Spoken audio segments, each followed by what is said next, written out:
A Few Good Men, February 29, 2016, 2:56 p.m., 50% on the battery level of my good old fine tablet. And yes, we did. The whole truth, and nothing but the truth, so help you God?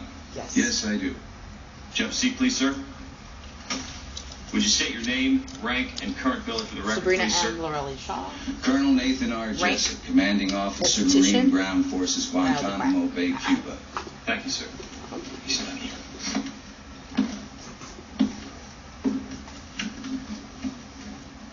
Colonel, when you learned of Santiago's letter to the NIS, you had a meeting with your two senior officers.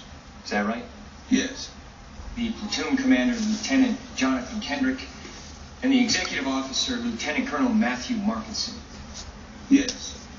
And at present, Colonel Markinson is dead. Is that right? Objection. I'd like to know just what the defense counsel is implying. I'm implying simply that at present, Colonel Markinson is not alive. Surely Colonel Jessup doesn't need to appear in this courtroom to confirm that information. I just wasn't sure if the witness is aware that 2 days ago the colonel took his own life with a .45 caliber pistol. The witness is aware, the court is aware, and now the court members are aware. But we thank you for bringing this to our attention. Move on, Lieutenant. Yes, sir. Colonel, at the time of this meeting, you gave Lieutenant Kendrick an order. Is that right? I told Kendrick to tell his men that Santiago wasn't to be touched. And did you give an order to Colonel Markinson as well? I ordered Markinson to have Santiago transferred off the base immediately. Why? I felt his life might be in danger once word of the letter got out. Grave danger? Is there another kind? Colonel, here's the transfer order. You and Colonel Markinson co-signed order that Santiago will be on a flight leaving Guantanamo at 6 the next morning. Is that the first flight off the base? The 0600 was the first flight off the base. No, you flew up to Washington early this morning, is that right? Yes. Yeah. I noticed you're wearing your Class A dress uniform for your appearance in court today. As are you, Lieutenant. Did you wear that uniform on the plane? Please, the court, is this dialogue? Oh, I wanted to wear it, but then you If the defense will have an opportunity to depose this witness, Your Honor, I'd ask the court for a little latitude. You have very little latitude. Colonel? I wore utilities on the plane. You brought your dress uniform with you. Yes. Toothbrush, shaving kit, change of underwear. Your Honor. Is the colonel's underwear a matter of national security? Gentlemen, you better get somewhere fast with this, Lieutenant. Yes, sir. Colonel? I brought a change of clothes and some personal items. Thank you. After Dawson and Downey's arrest on the night of the 6th, Santiago's barracks room was sealed off and its contents inventoried. Okay. 4 pairs of camouflage pants, 3 long-sleeve khaki shirts, 2 pairs of boots, 4 pairs of green socks, 3 OD green T-shirts. Please, the court, is there a question anywhere in our future? Lieutenant Cathy, I have to ask you to state your question. I'm wondering where Santiago was packed. Tell you what, we'll get back to that one in a minute. This is a record of all telephone calls made from your base in the past 24 hours. After being subpoenaed to Washington, you made 3 calls. You highlighted those calls in yellow. Do you recognize those numbers, sir? I called Colonel Fitzhughes in Quantico, Virginia. I wanted to let him know that I would be in town. The second call was to arrange a meeting with Congressman Richmond of the House Armed Services Committee. And the third call was to my sister, Elizabeth.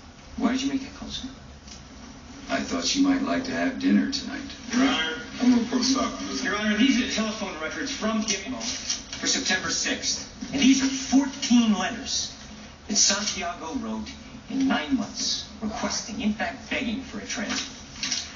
Upon hearing the news that he was finally getting his transfer, Santiago was so excited that do you know how many people he called? 3. 0. Oh, okay. So Nobody. Not one call to his parents saying he was coming home. Not one call to a friend saying, can you pick me up at the airport? He was asleep in his bed at midnight. And according to you, he was getting on a plane in 6 hours. Yet everything he owned was hanging neatly in his closet and folded neatly in his footlocker. You were leaving for 1 day. You packed a bag and made 3 phone calls. Santiago was leaving for the rest of his life. Okay. And he hadn't called a soul. And he hadn't packed a thing. Warm in there? Little bubbles? Cheers. Can you explain that? fact is, there was no transfer order. Santiago wasn't going anywhere. It's never Objection, Your Honor. It's obvious that Lieutenant Cappy's intention this afternoon is to smear a high-ranking Marine officer in the desperate hope that the mere appearance of impropriety will win him points with the court members. Now, it's my recommendation, sir, that Lieutenant Cappy be reprimanded for his conduct and the witness be excused with the court's deepest apologies. Keeping me in line. Overruled. Yeah. Your Honor. The objection is noted. Colonel.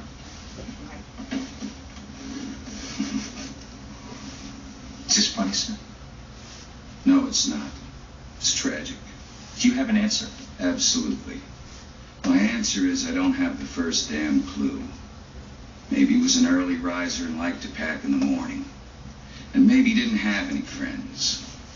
I'm an educated man, but I'm afraid I can't speak intelligently about the travel habits of William Santiago. Yeah, because you've been in. What I do know is that he was set to leave the base at 0600. Leave up. Now, Okay. are these really the questions that I was called here to answer? Phone calls and footlockers? Please tell me that you have something more, Lieutenant. These two Marines are on trial for their lives. Please tell me that their lawyer hasn't pinned their hopes to a phone bill. Okay. Do you have any other questions for me, Counselor? No, just statements. Just say yes or no, that's all. Yes or no. Statements, you say yes or no. You can check on them. You can worry about them. You can even choose a car for them. Honey, are you okay? I'm okay.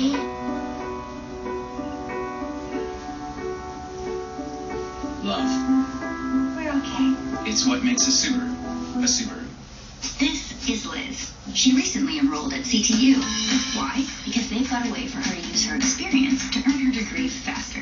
You see, CTU has something called Fast Track, so she can prove what she knows to earn credits in hours, not months. And since many courses offer Fast Track tests, she can turn more of her skills into lots of credits. Now she can save more and graduate earlier. Fast Track. It made a difference for Liz. Now see what it can do for you. CTU. Are you in? Why are you checking your credit score? Well, you don't want to live with Mom and Dad forever, do you? She says, bazang! Okay, good luck. Bazang! Remember? Bazang! Yes! Zane? How do I check my credit score? Credit card. Don't worry, bud. It's free. Okay. Again, Credit February card. 29th. Give yourself some credit. 2016. Excuse me, Goose. Don't be scared of the broom. 3:04 p.m. 2006.